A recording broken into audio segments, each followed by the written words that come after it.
Hello dear students, welcome back to my channel physics SPC. Current electricity का एक क्वेश्चन। Current through 10 ohm resistance shown the figure figure दे रखा है। तो पहले इसका कंसेप्ट समझ लेते हैं।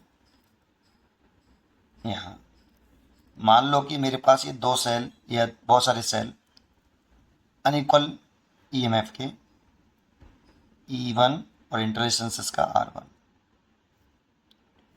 और एक और सेल ईएमएफ E2 और इंटररेजिस्टेंस R2। बहुत सारे भी लगा सकते हो आप, पैरेलल कॉम्बिनेशन में लगे हुए हैं मान लो ऐसे, है ना। तो देखो ये करंट ड्रॉ इधर कर रहा है और ये भी इधर ही करंट ड्रॉ कर रहा है। दोनों ने करंट सेम डायरेक्शन में ड्रॉ करी है और करंट ऐड हो गई है। और ये दोनों सेल पैरेलल कॉम्बिनेशन में लग रहे हैं आपके, क्योंकि इसका जो टर्मिनल पोटेंशियल डिफरेंस है इस बैटरी का और इसका टर्मिनल पोटेंशियल डिफरेंस सेम होगा, है ना। तो हम ये कह सकते हैं कि ये दोनों सेल पैरेलल कॉम्बिनेशन में, इसका जो ई इक्वलेंट होता है टोटल ईएमएफ इन दोनों सेलों का कॉम्बिनेशन करके जो आएगा वो आएगा E1/R1 प्लस E2/R2। अगर और भी सेल होते तो डेड डेड डैश करके नहीं, हम EN/RN कर लेते हैं, divide by 1/R1 plus 1/R2 plus 1/R3 and dead dead dead dash 1/RN। ये टोटल ईएमएफ है बेटा, है ना। अगर इन दोनों सेलों का जो कॉम्बिनेशन कर लिया जाएगा तो एक जो सेल बनेगा उसका जो ई इक्वलेंट आएगा वो ये होगा। अगर दो सेल हैं तो इतना लिख लो, बस केवल दो सेल पर रुक जाओ, और दो से ज़्यादा हैं तो ऐसे कर सकते हो। और जो आर इक्वलेंट होगा 1/R इक्वलेंट इंटरनल रेजिस्टेंस वाला निकाल लें केवल इन दोनों का, तो 1/R1 plus 1/R2 dead dead dash 1/R, ये आर इक्वलेंट होगा। यहाँ से निकालना पड़ेगा, इसे आर इक्वलेंट सीधा करना पड़ेगा, ठीक है। तो ये फॉर्मूला होगा और ये एक्सटर्नल रेजिस्टेंस होगा।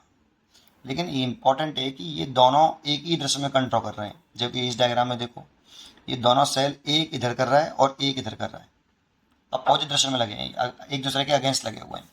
तो देखो अगर एक दूसरे के अगेंस्ट लगे हों, जैसे मैं बना देता हूँ कि E1 इधर लग रहा है R1 और इसको पलट देते हैं, ये नेगेटिव और ये पॉजिटिव, ऐसे ये E2 है।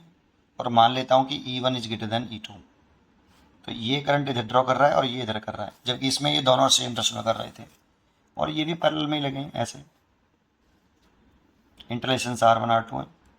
तो इसका जो ई इक्वलेंट लिखेंगे इक्वल टू E1 अगर बड़ा है तो E1/R1 माइनस E2/R2, है ना, ऐसे डिवाइड बाई, नीचे तो प्लस ही रहेगा 1/R1 प्लस 1/R2, नीचे कोई चेंज नहीं होगा, केवल यहाँ माइनस आएगा सेल में।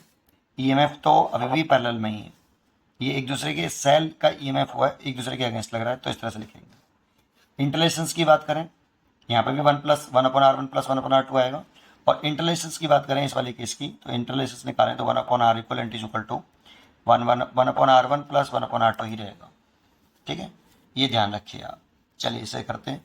अब इसे करें तो इसे E1 मान लेते हैं, इसे R1, इसे E2 मान लेते हैं, इसे R2। देखो ये सेल इधर कंट्रोल कर रहा है और ये सेल इधर कर रहा है, लेकिन लगे हुए पैरेलल में है ना। तो क्या लिखें, ई इक्वलेंट पूछ रहा है हमसे, पहले ई इक्वलेंट निकालें। अच्छा करंट पूछ रहा है ना हमसे, तो पहले ई इक्वलेंट निकाल लो बेटा। ई इक्वलेंट इज इक्वल टू कितना, टोटल ईएमएफ कितना, तो E1/R1 plus minus E2/R2 divide by 1/R1 plus 1/R2। ये नेट ईएमएफ आ गया। यहाँ से करें, E1 की वैल्यू दे रखी है आपको 10 और ये दे रखी है 2 माइनस E2 दे रखा है 5 और ये दे रखा है 1 डिवाइड बाई 1 बाई आपका 2 प्लस 1/1। देखो ये 5 हो गया, तो 5 माइनस 5 तो 0 हो गया, तो नेट ईएमएफ जो आया वो 0 आया।